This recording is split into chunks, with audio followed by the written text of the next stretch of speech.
अगर दुआ ये वीडियो देखेगी तो मैं उससे रिक्वेस्ट करूँगा, बल्कि मैं उससे बहुत प्यार से ये कहूँगा कि बेटा, अगर जो हुआ गलती हो गई। मैंने तो आपको पहले भी कभी डांटा नहीं, जैसे आपने ये वहाँ पे क्लेम किया कि मैं आपको मारता था या डांटता था। आप कैमरे पे किसी के अंडर प्रेशर ये बोल रही हो, लेकिन आप ख़ुद तो ये जानती हो कि ऐसा ऐसा नहीं है। तो मैं आपको अभी भी नहीं कुछ कहूँगा। आप प्लीज़ एक दफ़ा सिर्फ ये बोल दो कि आप वापस आ जाओ।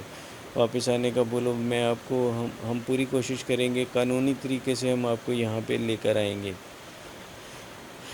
जो लड़का है जिससे उसने निकाह का दावा वो कर रही थी, जो निकाहनामा है, उसके बारे में बताएं कि वो कोर्ट के थ्रू निकाह नहीं हुआ हुआ, वो एक मौलवी के थ्रू निकाह जी, हुआ अभी था। उसने ये बोला था कि वो कोर्ट मैरिज उसने की है, लेकिन वो बज़ाहिर ऐसा लग रहा है कि एक मौलवी के थ्रू निकाह हुआ है, और मौलवी ने भी कल उस निकाह से हाथ खड़े कर दिए। उसने कहा कि मैंने तो ये निकाह अभी नहीं पढ़ाया।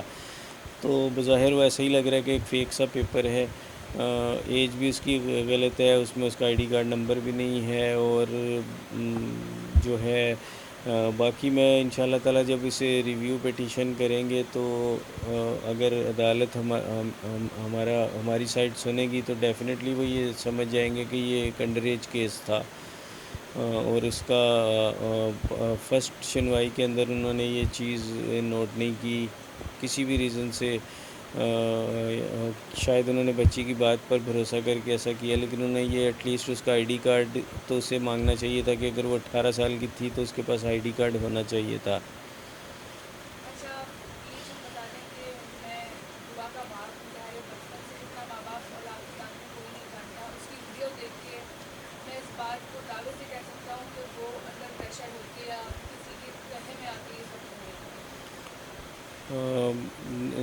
उस मैं अपनी बच्ची की वीडियोस देखकर ये 100% कह सकता हूँ कि वो अंडर प्रेशर है। किसी ने उसे दबाव डाला हुआ है, और वो दबाव में उसे रटाया हुआ है, वो फर वही बोलती चली जा रही है।